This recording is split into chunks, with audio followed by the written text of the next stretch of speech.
Good morning student. हमने last lecture में क्या देखे थे? Applications of circular motions. कौन सा एप्लीकेशन था? हमारा फोर्थ एप्लीकेशन, जो कि क्या था? Conical pendulum. तो उसमें हमने क्या निकाले थे? कोनिकल पेंडुलम का हमने क्या निकाले थे? इस तरह से टाइम पीरियड निकाले थे। तो कोनिकल पेंडुलम का टाइम पीरियड कितना होता है? T=2π√L cos θ डिवाइडेड बाई जी। और फ्रीक्वेंसी कितनी मिली थी? फ्रीक्वेंसी यानी क्या होती है? 1/T, यानी कितनी मिली थी? 1/2π√G/L cos θ। अब देखो, जो हमने चार एप्लीकेशंस देखे सर्कुलर मोशन के, जो कि क्या इस तरह से हॉरिजॉन्टल सर्कुलर मोशन परफॉर्म कर रहे थे। क्या कर रहे थे? Horizontal circular motions. अब देखो, हॉरिजॉन्टल सर्कुलर मोशन परफॉर्म कर रहे थे, इसका मतलब क्या थे? ये हमारी यूनिफॉर्म सर्कुलर मोशन थे, जिसमें स्पीड क्या रहती है? कांस्टेंट रहती है, और एक्सलरेशन क्या रहता है? कांस्टेंट रहता है। और किसका यूज़ किया जाता है? ओनली रेडियल एक्सलरेशन का। रेडियल एक्सलरेशन का फार्मूला क्या होता है? रेडियल एक्सलरेशंस AR=-ओमेगा स्क्वायर आर होता है हमारा। रेडियस एक्सलरेशन का माइनस साइन क्यों आता है? अपोजिट डायरेक्शन होने की वजह से क्या आता है? माइनस साइन होता है। और यूनिफॉर्म सर्कुलर मोशन में कौन सा फोर्स अप्लाइड होता है? Centripetal force. और क्या होता है? Radial acceleration. तो इस तरह से हमने जो अभी एप्लीकेशंस देखी थी चार, इसके पहले हमने जो चार एप्लीकेशंस देखे थे, फर्स्ट एप्लीकेशन कौन सा था? Horizontal vehicle on a horizontal track. दूसरा क्या था? Wall of death. थर्ड वाला कौन सा था? Banking of road. और फोर्थ वाला कौन सा था? Conical pendulum. तो इन सभी एप्लीकेशंस में जो हमारा ऑब्जेक्ट था वो क्या परफॉर्म कर रहे थे? Horizontal circular motion. अब देखो, हॉरिजॉन्टल सर्कुलर मोशंस में इसका जो वेट है, मान लो कि ये वेट क्या है? नीचे डाउनवर्ड डायरेक्शन में रहता है, क्या? mg रहता है। किसी भी ऑब्जेक्ट का वेट डाउनवर्ड डायरेक्शन में रहता है, क्या? mg। अब इसकी जब हम वेलोसिटी निकालेंगे यहाँ से इस तरह से, तो ये क्या है? हमारी टेंजेंशियल वेलोसिटी, जो कि क्या होती है? यूनिफॉर्म सर्कुलर मोशन में इंस्टेंटली क्या होती है? चेंज होती रहती है। टाइम के रिस्ट्रिक्ट में क्या होती है? डायनामिक होती है। तो इस तरह से अब देखो, ये वेलोसिटी क्या है? टेंजेंशियल। तो यहाँ पे कुछ इस तरह से एंगल बन रहा है 90 डिग्री का। और जब 90 डिग्री का, यानी क्या, mg के जो हमारी ग्रेविटी है उसको जब परपेंडिकुलर हो वेलोसिटी, तो उसके ऊपर कोई इफेक्ट नहीं होता। क्या बोल रही हूँ मैं? कि हमारी जो ग्रेविटी है, अगर किसको परपेंडिकुलर है? हमारी वेलोसिटी परपेंडिकुलर है ग्रेविटी को, या ग्रेविटी परपेंडिकुलर है किसको? वेलोसिटी को। तो ये जो ग्रेविटी है वो किसके ऊपर? जो वेलोसिटी के ऊपर कोई इफेक्ट नहीं करती। लेकिन अभी वर्टिकल सर्कुलर मोशंस में क्या हो रहा है कि हम क्या लेंगे? एक कोई भी बॉब लेंगे या कोई स्ट्रिंग लेंगे जिसमें बॉब अटैच करेंगे, और उस बॉब को हम क्या करेंगे? इस तरह से वर्टिकल सर्कुलर मोशन में क्या करेंगे? इस तरह से रिवॉल्व करेंगे। किसमें? इस तरह से वर्टिकल सर्कुलर मोशन में हम क्या करेंगे? उसको रिवॉल्व करेंगे। अब इसमें भी क्या है रहा है कि जो वर्टिकल सर्कुलर मोशन है वो क्या है? एक नॉन यूनिफॉर्म सर्कुलर मोशन। अब नॉन यूनिफॉर्म सर्कुलर मोशंस क्या होता है? जिसमें वेलोसिटी चेंज होती है, स्पीड चेंज होती है, और एंगुलर एक्सलरेशन चेंज होता है। एंगुलर स्पीड चेंज होती है और एंगुलर वेलोसिटी चेंजेस होती है, उसको क्या बोला जाता है? Non uniform circular motion. अब नॉन यूनिफॉर्म सर्कुलर मोशंस में क्या होता है? सूडो फोर्स लगता है। और ये हमने इससे पहले भी देखे थे कि नॉन यूनिफॉर्म सर्कुलर मोशंस क्या होता है कि जिसमें जो वेलोसिटी यानी सभी जो रहते हैं वो क्या होते हैं? डायनामिक्स होते हैं। तो देखो, इसमें क्या हो रहा है कि इस तरह से जो हमारा वेट, मान लेते हैं हमारा बॉब कहाँ है? यहाँ पे है। यहाँ पे कोई स्ट्रिंग, इस तरह से स्ट्रिंग है जिसको हमने क्या इस तरह से बॉब को अटैच किए हैं। तो इसका वेट क्या होगा? नीचे डाउनवर्ड डायरेक्शन में होगा। और इसकी वेलोसिटी इस तरह से क्या होंगी? इस तरह से इसके परपेंडिकुलर में होंगी। लेकिन देखो, इसमें भी क्या हो रहा है कि इसमें जो हमारी ग्रेविटी है किसको अफेक्ट करेंगी? वेलोसिटी के अफेक्ट करेंगी। क्या करेंगी? हमारी जो ग्रेविटी है वो किसको अफेक्ट करेंगी? हमारी वेलोसिटी के ऊपर अफेक्ट करेंगे। इसका मतलब जो हमारी ग्रेविटी है वो क्या होते जाएंगी? मान लेते हैं हमारा डाउनवर्ड यहाँ पे बॉब है, तो कितना है? देखो, मैं फिर से डायग्राम ड्रॉ करती हूँ कि ये जो हमारा बॉब है इस तरह से वर्टिकल सर्कुलर मोशन परफॉर्म कर रहा है, और ये हमारा स्ट्रिंग है जिसको हमने क्या किया? बॉब अटैच किए। तो मान लेते हैं फर्स्ट इनिशियली भी यहाँ पे जब यहाँ से स्टार्ट करेंगे तो बॉब यहाँ पे होगा। तो इसका डाउनवर्ड डायरेक्शन में क्या होगा? वेट mg होगा। जब बॉब यहाँ पे आएगा तो क्या होगा? देखो, डाउनवर्ड डायरेक्शन में क्या होगा? Weight mg। और क्या हो रहा है कि इसमें इस वेट mg को हम क्या करेंगे? दो कंपोनेंट में रिजॉल्व करेंगे। में, इसका मतलब क्या है कि वर्टिकल सर्कुलर मोशंस में जो हमारी ग्रेविटी हो क्या हो रही है, वेलोसिटी के ऊपर अफेक्ट कर रही है। अब देखो इसमें दिख रहा है आपको कि क्या कि जो वर्टिकल सर्कुलर मोशन है वो कितने टाइप्स, वर्टिकल सर्कुलर मोशन है वो कितने, दो टाइप्स के होते हैं। कोई कितने टाइप्स के, दो टाइप्स के, एक अफेक्टेड बाय ग्रेविटी और एक नॉट अफेक्टेड बाय ग्रेविटी। अब देखो अफेक्टेड बाय ग्रेविटी और नॉट अफेक्टेड बाय ग्रेविटी क्या होती है, तो आप इमेजिन करो कि आपका जो वॉल फैन है, क्या है, वॉल फैन, वो क्या है कि वो भी एक क्या वर्टिकल सर्कुलर मोशन ही परफॉर्म करता है। जो आपका वॉल फैन है, जो वॉल में लटका हुआ टंगा हुआ फैन है, वो क्या वर्टिकल सर्कुलर मोशन ही परफॉर्म करता है। अब जब वर्टिकल सर्कुलर मोशन परफॉर्म करता है तो हमने क्या बोले हैं कि वर्टिकल सर्कुलर मोशन एक क्या है, नॉन यूनिफॉर्म सर्कुलर मोशन है जिसके ऊपर क्या ग्रेविटी अफेक्ट करती है। ओके, जब नॉन यूनिफॉर्म सर्कुलर मोशन है तो इसमें स्पीड, एंगुलर एक्सलरेशन और एंगुलर वेलोसिटी क्या होंगे, डायनामिक्स यानी सभी में क्या होंगे, चेंजेस होते रहेंगे। तो हम क्या बोल रहे हैं कि जो हमारा वॉल फैन है जो कि क्या है वर्टिकल सर्कुलर मोशन परफॉर्म करता है, लेकिन देखो जो वॉल फैन है वो क्या है, एक यूनिफॉर्म सर्कुलर मोशन भी है। जब हम क्या करते हैं उसको जब स्टार्ट करेंगे तो उसकी स्पीड क्या होती है, कांस्टेंट। स्टार्ट करने के बाद कुछ टाइम बाद क्या होती है, उसकी स्पीड क्या रहती है, कांस्टेंट होती है। इसका मतलब जब उसकी स्पीड कांस्टेंट है, इसका मतलब क्या कि वो क्या परफॉर्म कर रहा है, यूनिफॉर्म सर्कुलर मोशन। लेकिन उसके पीछे क्या, उस वॉल फैन के पीछे क्या लगी होती है, बैटरी। क्या लगी होती है, बैटरी। क्या लगी होती है, बैटरी अटैच होती है, या उसके पीछे क्या होता है, मैकेनिज्म रहता है, तब वो क्या परफॉर्म करता है, यूनिफॉर्म सर्कुलर मोशंस। अब फॉर एग्जांपल में हम दूसरा एग्जांपल लेते हैं, वॉच।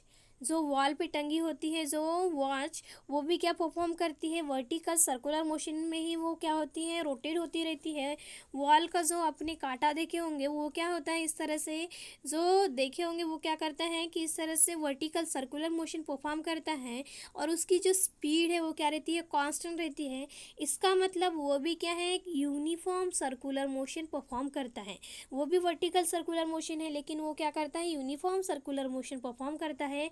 लेकिन कब करता है, जब उसके पीछे मैकेनिज्म हो, क्या हो, मैकेनिज्म। अब मैकेनिज्म किस तरह से, अब वो जो वॉल पे जो वॉच टंगी रहती है उसमें क्या रहती है, बैटरी रहती है।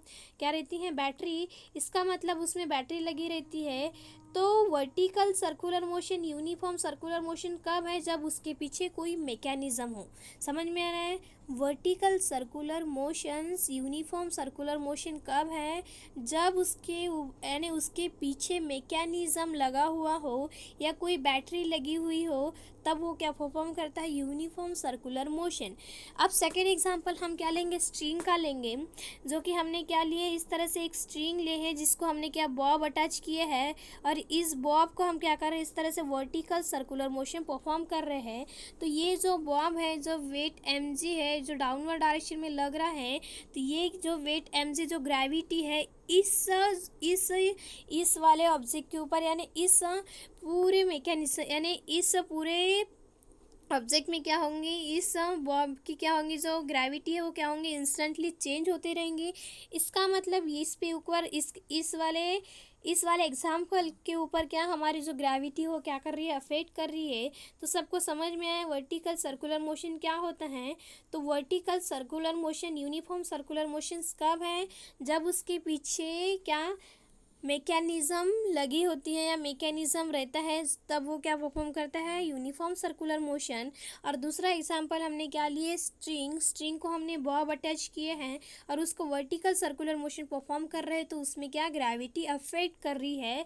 तो हमें क्या पढ़ना है, तो देखो वर्टिकल सर्कुलर मोशन के टू टाइप्स है, एक अफेक्टेड बाय ग्रेविटी जो कि हमने अभी स्ट्रिंग का एग्जांपल लिए थे, और दूसरा क्या है नॉट अफेक्टेड बाय ग्रेविटी, जिसमें हमने किसका एग्जांपल लिए थे, वॉल फैन का। ओके, तो हमें कौन सा पढ़ना है, जिसके ऊपर ग्रेविटी अफेक्ट करती है, नॉट अफेक्टेड बाय ग्रेविटी, ये हमें नहीं पढ़ना है। ओके, तो केस 1 में हमें देखना है केस वन में हमें फर्स्ट में देखना है कि मास टाइज टू अ स्ट्रिंग, कोई यानी स्ट्रिंग को हम क्या कर रहे हैं, मास टाइट कर रहे हैं, यानी कोई स्ट्रिंग को हम क्या कर रहे हैं, मास को अटैच कर रहे हैं, तो क्या हो रहा है, तो देखो इसमें आपको दिख रही है, ये क्या दिख रही है, देखो इसमें आपको क्या दिख रही है, इस तरह से ये आपको डायग्राम दिख रही है इसमें ये डायग्राम दिख रही है। तो क्या है, देखो ये हमारा बी पॉइंट है, हो गया ये डी, ये सी और ये ए पॉइंट। देखो जब हमारा बॉब कहाँ पे है, यहाँ पे डाउनवर्ड डायरेक्शन में है, तो नीचे में देखो एम जे लग रहा है, फिर मिड वे पे गया पॉइंट डी पे, तो देखो ये बॉब जो है, ये इसका जो बॉब जो वेट है वो डाउनवर्ड डायरेक्शन में वेट एम जी होगा, नीचे डाउनवर्ड डायरेक्शन में। अब देखो ये स्ट्रिंग है, तो स्ट्रिंग को क्या लगता है, टेंशन लगता है, तो टेंशन क्या होगा, टुवर्ड द सेंटर होगा ना। जिधर रिजिड सपोर्ट रहता है उधर साइड क्या रहती है, हमारी स्ट्रिंग रहती है, टेंशन रहता है, तो ये क्या हो गया, टीबी। अब देखो ये क्या है, टुवर्ड द सेंटर जो फोर्स लग रहा है, तो टुवर्ड द सेंटर जब फोर्स लगता है तो उसको क्या बोला जाता है, सेंट्रीपिटल फोर्स। क्या बोला जाता है, सेंट्रीपिटल फोर्स। तो इसमें कौन सा रिजल्टेंट फोर्स लग रहा है, सेंट्रीपिटल फोर्स। अब मान लो कि ये जो बॉब है यहाँ से बी पॉइंट से कहाँ गया, ए पॉइंट डी पॉइंट में गया, कहाँ गया, इस तरह से डी पॉइंट में गया है। तो देखो डी पॉइंट में गया, अब डी पॉइंट में जो वेट है वो क्या होगा, देखो जो वेट है वो क्या होगा, डाउनवर्ड डायरेक्शन में लगेगा वेट एम जी। अब उसके ऊपर देखो क्या हो रहा है कि, और ये देखो ये क्या है, इधर साइड क्या लग रहा है, देखो इधर साइड क्या लग रहा है, ये टेंशन लग रहा है टी डी, और क्या है, सेंट्रीपिटल फोर्स। अब हमारा बॉब कहाँ गया, अपर मोस्ट पोजीशन पे, देखो पॉइंट ए पे। तो देखो मिड वे पे जब यहाँ से यानी कहाँ से बॉब जा रहा है, देखो बॉब यहाँ पे इनिशियल पोजीशन में जब इस तरह से जाएगा तो कौन से यहाँ पे मिड वे पे आएगा। मिड वे पे देखो हमारा सेंट्रीपिटल फोर्स और टेंशन क्या है, इक्वल है। उसके बाद हमारा बॉब कहाँ गया, पॉइंट ए पे गया, जिसमें क्या है, टेंशन और एम जी और रिजल्टेंट फोर्स क्या है, दोनों तीनों इक्वल में है। फिर बॉब सी पे आ गया, सी पे आने के बाद अगेन मिड पॉइंट पे आ गया, इसका वेट डाउनवर्ड डायरेक्शन में होगा, और टी सी क्या होगा, टुवर्ड द सेंटर, और रिजल्टेंट फोर्स कौन सा होगा, सेंट्रीपिटल फोर्स।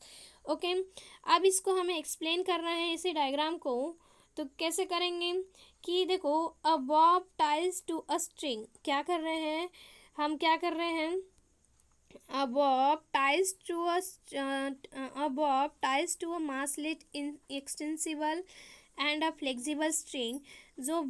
जो स्ट्रिंग है वो क्या है, मासलेस है, इनएक्सटेंसिबल है और फ्लेक्सिबल स्ट्रिंग है, जिसको हमने क्या अटैच किए हैं, बॉब को अटैच किए हैं। It is weird along a vertical circle so that the Bob perform VCM। और क्या है कि ये जो स्ट्रिंग है हम इसको क्या कर रहे हैं, वर्टिकल सर्कुलर मोशन में परफॉर्म कर रहे हैं, और जिसको क्या बोलते हैं हम, VCM, vertical circular motion and a string rotate vertical plane. और हम उस स्ट्रिंग को क्या कर रहे हैं, वर्टिकल प्लेन में रोटेट कर रहे हैं। ओके, समझ में आया। देखो मैं फिर से पढ़ रही हूँ, a bob tied to a massless inextensible and flexible string. जो हमारी स्ट्रिंग है वो क्या है, मासलेस है, इनएक्सटेंसिबल है और फ्लेक्सिबल स्ट्रिंग है, जिसको क्या अटैच है, बॉब अटैच है। It is weird along vertical circle so that the Bob perform और VCM। और जो बॉब क्या परफॉर्म कर रहा है, वर्टिकल सर्कुलर मोशन, एंड जो स्ट्रिंग है उसको किस में रोटेट कर रहे हैं, वर्टिकल प्लेन में। अब देखो उसके बाद force acted on a Bob, force इस बॉब के ऊपर कौन से फोर्स एक्ट हो रहे हैं। तो फर्स्ट फोर्स क्या है, वेट mg, जो कि क्या है, vertically downward, which is constant. देखो जो है वेट mg जो कि क्या है, वर्टिकली डाउनवर्ड डायरेक्शन में है और क्या है, कांस्टेंट है। उसके बाद दूसरा force due to tension along a string and directed toward the centre. दूसरा फोर्स क्या है, टेंशन, क्या है, जो कि स्ट्रिंग को जो अलोंग स्ट्रिंग के अलोंग में लग रहा है, कौन सा, टेंशन, और क्या है, डायरेक्टेड टुवर्ड द सेंटर, और क्या है, डायरेक्टेड टुवर्ड द सेंटर। अब उसके बाद देखो थर्ड फोर्स क्या है, सेंट्रीपिटल फोर्स, जो कि क्या है, रिजल्टेंट फोर्स। ओके, अब उसके बाद हमें देखना है कि अपर मोस्ट पोजीशन के लिए यानी एट पॉइंट ए, इस अपर मोस्ट पोजीशन के लिए हमारी वेलोसिटी और टेंशन कितना होगा। तो देखो हमारी ये इस तरह से हम कोई बॉब ले रहे हैं, जिस स्ट्रिंग है और स्ट्रिंग को बॉब अटैच है और उसको हम क्या कर रहे हैं, इस तरह से वर्टिकल सर्कुलर मोशन में परफॉर्म कर रहे हैं। आप मुझे बताओ कि कौन से वाले पॉइंट पे काइनेटिक एनर्जी मैक्सिमम होंगी और मिनिमम होंगी। तो हमने जैसे कि प्रोजेक्टाइल मोशन में हमने देखे थे कि kinetic energy lower most position पे क्या होती है, मैक्सिमम होती है, और अपर मोस्ट पोजीशन पे क्या होती है, काइनेटिक एनर्जी मिनिमम क्या होती है, मिनिमम होती है। तो देखो अपर मोस्ट पोजीशन पे हमारी काइनेटिक एनर्जी क्या है, मिनिमम है, क्या है, मिनिमम है, इस तरह से मिनिमम है।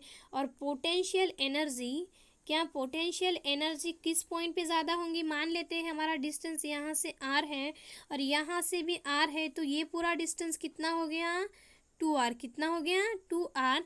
तो अब देखो यहाँ पे हमारी काइनेटिक एनर्जी क्या होती है, मैक्सिमम, काइनेटिक एनर्जी क्या होती है, मैक्सिमम, काइनेटिक एनर्जी मैक्सिमम होती है, ओके। और अपर मोस्ट पोजीशन पे क्या होती है, मिनिमम। उसके बाद पोटेंशियल एनर्जी लोअर मोस्ट यानी लोअर मोस्ट पोजीशन के लिए क्या होती है, मिनिमम, और अपर मोस्ट पोजीशन के लिए क्या होती है, मैक्सिमम। समझ में आया। जैसे जैसे हमारा बॉब इस तरह से ऊपर चला जाएगा, उस यानी उसकी जो वेलोसिटी है वो क्या होंगी, इस तरह से काइनेटिक एनर्जी क्या होंगी, कम कम होते जाएंगी। और कुछ टाइम बाद यहाँ पे आएगा, यहाँ पे आने के बाद हमारी ग्रेविटी क्या करेंगी, उस बॉब को नीचे डाउनवर्ड डायरेक्शन में लाएंगे। इसका मतलब उसकी काइनेटिक एनर्जी क्या हो रही है, मैक्सिमम हो रही है। और अब एक है कि हमें वर्टिकल सर्कुलर परफॉर्म करने के लिए यानी वर्टिकल प्लेन पूरे का पूरा परफॉर्म करने के लिए जो हमारी स्ट्रिंग है उसको क्या रखना है, टाइट रखना है। यानी क्या, जिसका इस ये जो बॉब दिख रहा है इसका टेंशन कितना नहीं होना चाहिए, T=0 नहीं होना चाहिए। अपर मोस्ट पोजीशन के लिए उस स्ट्रिंग का टेंशन क्या नहीं होना चाहिए, 0 नहीं होना चाहिए। क्यों नहीं होना चाहिए, जब उस स्ट्रिंग का टेंशन 0 हो जाएगा तो वो जो स्ट्रिंग है वो क्या हो जाएंगी, लूज़ हो जाएंगी। और लूज़ होने की वजह से वो string vertical circular motion perform नहीं कर पाएंगी। इसलिए इस केस में यानी फर्स्ट केस में किसके, मास टाइज टू अ स्ट्रिंग के केस में जो हमारा टेंशन है वो क्या, T=0 नहीं होना चाहिए, या क्या T< 0 नहीं होना चाहिए। यानी T वो क्या होना चाहिए, 0 से बड़ा ही होना चाहिए। समझ में आया। यानी जो हमारा टेंशन है वो क्या नहीं होना चाहिए, एक तो 0 नहीं होना चाहिए और निगेटिव में नहीं होना चाहिए। तब वो क्या परफॉर्म करेगा, वर्टिकल सर्कुलर मोशन। अब देखो हम कौन से पॉइंट के लिए देख रहे हैं, इस तरह से ये अपर मोस्ट पॉइंट के लिए जिसको हमने क्या दिए हैं, ए दिए हैं। और इसमें क्या है, इसमें टेंशन लग रहा है, TA लग रहा है। और इसमें क्या हो रहा है कि जो सेंट्रीपिटल है वो क्या है, डाउनवर्ड डायरेक्शन में, और वेट mg भी क्या है, डाउनवर्ड डायरेक्शन में। तो देखो इसमें भी क्या है कि for upper most position at point A के लिए both weight mg force due to tension TA, both weight mg और force due to tension TA are downward. क्या है, जो वेट mg है और जो टेंशन है वो क्या है, दोनों क्या है, डाउनवर्ड डायरेक्शन में, और क्या है, टुवर्ड द सेंटर, ओके। उसके बाद in this case there is only resultant centripetal force act toward centre. अब इसके ऊपर कौन से फोर्स, ये जो है क्या, डाउनवर्ड डायरेक्शन में जो वेट mg लग रहा है, जो टेंशन लग रहा है, उसको रिजल्टेंट फोर्स क्या है, एक इन दोनों को कौन बैलेंस कर रहा है, रिजल्टेंट फोर्स। तो देखो दोनों सेम डायरेक्शन में होने की वजह से क्या आएगा, mg प्लस TA और सेंट्रीपिटल फोर्स का फार्मूला क्या होता है, mr²। क्या होता है, सेंट्रीपिटल फोर्स का फार्मूला mr² होता है, mr²। लेकिन v इक्वस टू क्या होता है आर ओमेगा, तो ओमेगा इक्वस टू क्या होता है v बाय आर होता है। क्या होता है v बाय आर। जब ओमेगा की value v by R put करेंगे तो क्या निकल जाएगा v square by M V square by are. अब कौन से पॉइंट की बात कर रहे हैं ए पॉइंट पे, तो क्या होगा, और देखो तीनों की तीनों जो फोर्स है वो क्या हो रहे हैं सेम ही डायरेक्शन में जा रहे हैं, तो क्या होगा, और रिजल्टेंट फोर्स कौन सा है हमारा सेंट्रीपिटल फोर्स, तो क्या होगा देखो M G plus T A equals to M V A square by R, equation number first. उसके बाद देखो इसमें से टी ए की वैल्यू निकालेंगे तो क्या होगा T A equals to M V square by R minus M G, जो इधर है एम जी इसको क्या इधर साइड लेकर जाएंगे तो क्या होगा, देखो वेट एम जी इधर साइड है, इसको इधर साइड लेकर जाएंगे तो क्या होगा माइनस में होगा, इधर साइड है तो क्या है प्लस में है।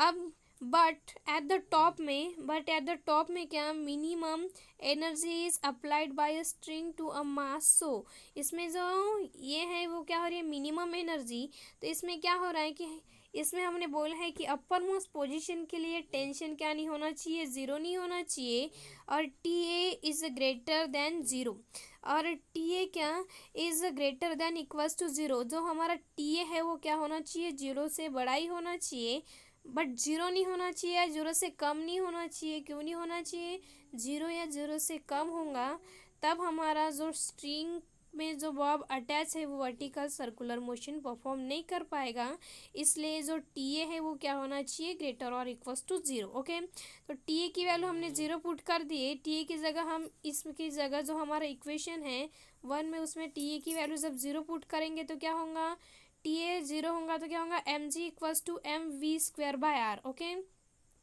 अब देखो जी इक्वल्स टू क्या है M V A square by R, M M get cancel हो गया, हो गया ना, एम एम गेट कैंसिल, तो क्या होगा एम एम गेट कैंसिल हो गया।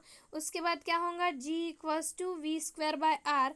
अब देखो इसमें से देखो क्या है g equals to v square by r आएगा, तो ये जो आर है इधर साइड चला जाएगा तो क्या होगा R G equals to V A square, तो वी इक्वस टू क्या हो जाएगा under root of R G. तो अपर मोस्ट पोजीशन के लिए कितनी मिली है velocity under root of R G. Okay, कितनी मिली है under root of R G. उसके बाद हम क्या निकालेंगे लोअर मोस्ट पोजीशन के लिए, तो लोअर मोस्ट पोजीशन के लिए देखो इस तरह से हम ये हमारा क्या है ये हमारा बॉब है जो कि क्या कर रहा है वर्टिकल सर्कुलर मोशन परफॉर्म कर रहा है, क्या कर रहा है वर्टिकल सर्कुलर मोशन परफॉर्म कर रहा है इस तरह से। ये इस तरह से लोअर मोस्ट पोजीशन पे बात करेंगे तो हमने इसको पॉइंट बी दिए थे, और यहाँ पे हमारा क्या था सेंटर था और इसका वेट जो था वो क्या था डाउनवर्ड डायरेक्शन में, और सेंट्रीपिटल फोर्स का अलग रहता है टुवर्ड द सेंटर जो होता है वो सेंट्रीपिटल फोर्स, और टेंशन क्या था टीबी जो कि क्या था टुवर्ड द सेंटर था।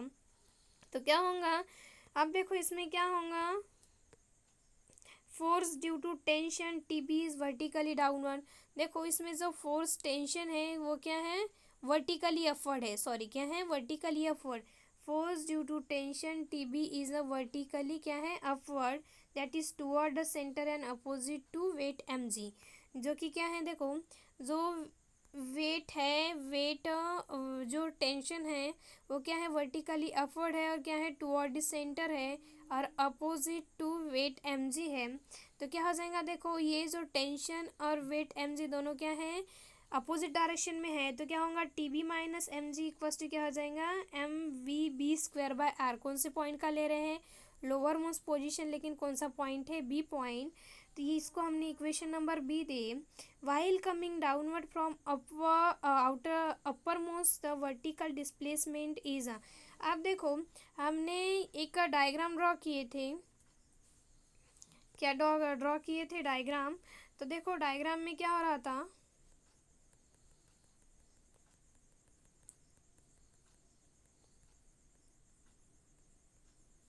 देखो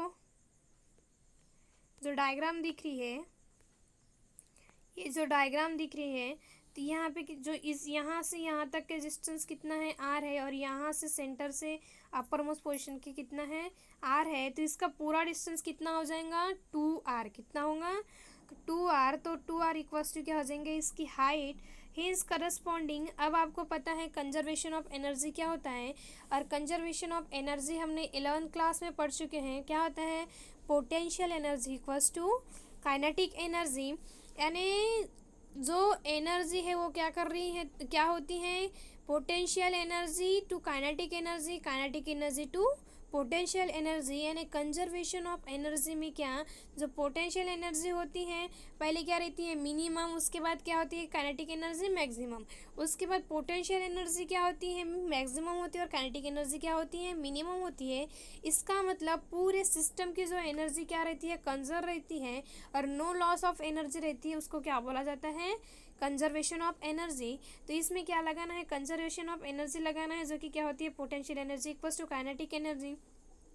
पोटेंशियल एनर्जी का फार्मूला क्या है, mgh, और काइनेटिक एनर्जी क्या होती है, फाइनल माइनस इनिशियल होती है।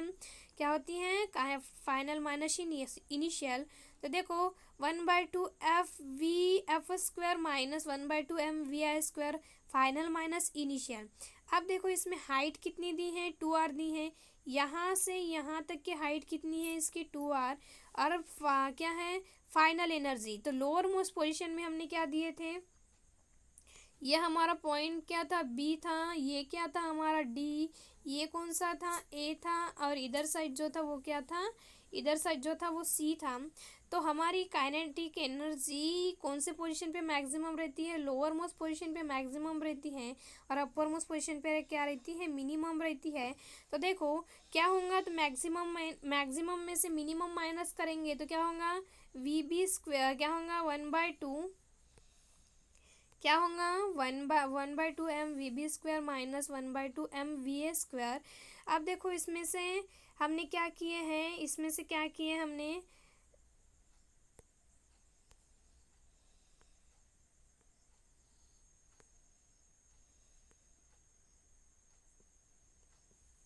देखो इसमें से हमने क्या किए हैं, जो हमारा क्या है, mgr है। ओके, तो क्या होते हैं, हाँ, काइनेटिक एनर्जी क्या होती है, 1/2 mv² होती है।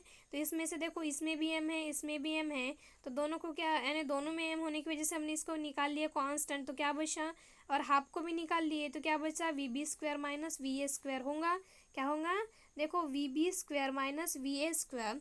अब इसमें देखो ये m इधर भी है, इधर भी है, तो m कैंसिल हो जाएगा, और VB² minus VA² equals to क्या हो जाएगा, देखो ये 2 इधर चला जाएगा तो क्या होगा, ये 2 इधर चला गया तो 2rg होगा 2rg, और ये 2 से 2 क्या होगा, मल्टीप्लाई होगा, तो 2 इधर चला गया तो क्या हो गया, 4gr। Okay, from equation number 1 अब हमारे पास किसकी वैल्यू थी, VA की वैल्यू कितनी मिली थी, VA इक्वल्स टू √(r)g। तो क्या करेंगे, इस VA की वैल्यू पुट करेंगे किसमें, इसमें, तो क्या होगा, VA की वैल्यू जब हमने पुट किए हैं तो क्या हुआ है, देखो VA की वैल्यू पुट किए हैं तो क्या है, VA², तो क्या होगा, VB² माइनस VA², यानी RG इक्वल्स टू 4rg। तो VB इक्वल्स टू क्या हो जाएगा, ये 4rg, ये इधर आने के बाद क्या होगा, प्लस, तो प्लस rg, तो कितना होगा, VB इक्वल्स टू 5rg। तो क्या होगा, VB² इक्वल्स टू 5rg। इसमें से स्क्वायर रूट हट जाएगा, स्क्वायर हटेगा तो इधर क्या आएगा, square root VB equals to कितना मिला है, 5rg। तो हमारी लोअर मोस्ट यानी किसके लिए, हमारी जो वेलोसिटी है किस क्या मिली है, देखो लोअर मोस्ट पोजीशन के लिए कितनी मिली है, लोअर मोस्ट पोजीशन के लिए कितनी मिली है, √5rg। ओके, और अपर मोस्ट पोजीशन के लिए कितनी मिली है, √rg। इसके बाद हमें क्या निकालना है, टेंशन निकालना है, और अपर मोस्ट पोजीशन के लिए हमारा टेंशन कितना है, 0। उसी तरह से हमें मिड पॉइंट के लिए टेंशन और वेलोसिटी निकालना है, और लोवेस्ट पॉइंट के लिए हमें टेंशन निकालना है, और ये हम नेक्स्ट लेक्चर में देखेंगे।